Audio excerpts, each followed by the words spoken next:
প্রাক্তন প্রধানমন্ত্রী বেগম খালেদা জিয়ার সাথে একবার মনে আছে যে আমরা আইসিসি ট্রফি 97 যখন চ্যাম্পিয়ন হয়েছিলাম, তখন আমরা আমাদের অনেকে সম্বর্ধনা দিয়েছিল।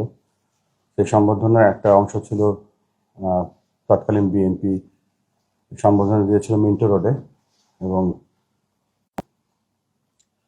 আমাকে ডায়াসে, আমি ভাইস ক্যাপ্টেন ছিলাম তখন, তাই আমি ডায়াসে উঠেছিলাম এবং বক্তৃতার এক পর্যায়ে আমি একটা ভুল বক্তৃতা দিয়েছিলাম। সেখানে বলেছিলাম যে তিনি প্রাক্তন প্রধানমন্ত্রী ছিলেন, আমি বলেছিলাম যে মাননীয় প্রধানমন্ত্রী। বলার পরে সব পুরো স্টেজটা চুপ হয়েছিল।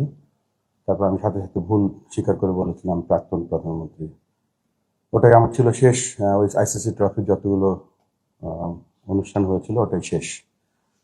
আর ক্রীড়াঙ্গনের যখন আমরা বিশেষ করে ক্রিকেটে যখন সার্ক, আগে জানতেন যে সার্ক ইভেন্ট হতো, এটা সার্ক ইভেন্ট, বা যখনই আমরা ভালো খেলতাম আমাদেরকে বিভিন্ন সময় তার অফিসের দাওয়াতে গিয়েছে।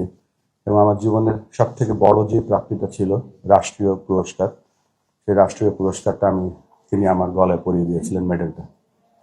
সো আমরা সকলেই আজকে শোকাভিভূত। আমরা আশা করব আল্লাহ রাব্বুল আলামিন যেন তার আত্মাকে শান্তি দেন এবং তার আত্মাকে বেহেশত নসিব করেন এবং তার পরিজনকে এই শোকটা বহন করার ক্ষমতা দেন। যখন ওই আইসিসি ট্রফির সেই ম্যাচটাতে আইসিসি ট্রফির ওই সম্বর্ধনার পরে ডিনারে আমাদেরকে নিয়ে গিয়েছিলেন এবং তখন কিছু কথা হয়েছিল ক্রিকেট নিয়ে। 2004-এ তখন বাংলাদেশ প্রথম একটা অনূর্ধ্ব-19 বিশ্বকাপ বাংলাদেশে অনুষ্ঠিত হয়েছিল। সাথে সাথে আমরা যে বেশ কিছু অনেকগুলো ভেন্যু তখন তৈরি হয়েছিল, তার মধ্যে মিরপুর সেরাভেন্যু একটু ভেন্যু ছিল, সেখানে হয়েছিল। বাট আমরা কখনো আমি তখন খেলোয়াড় ছিলাম, তো খেলোয়াড় অবস্থায় আমি যতটুকু জানি খেলোয়াড় হিসেবে যতটুকু সহযোগিতা পাওয়ার আমি পেয়েছিলাম।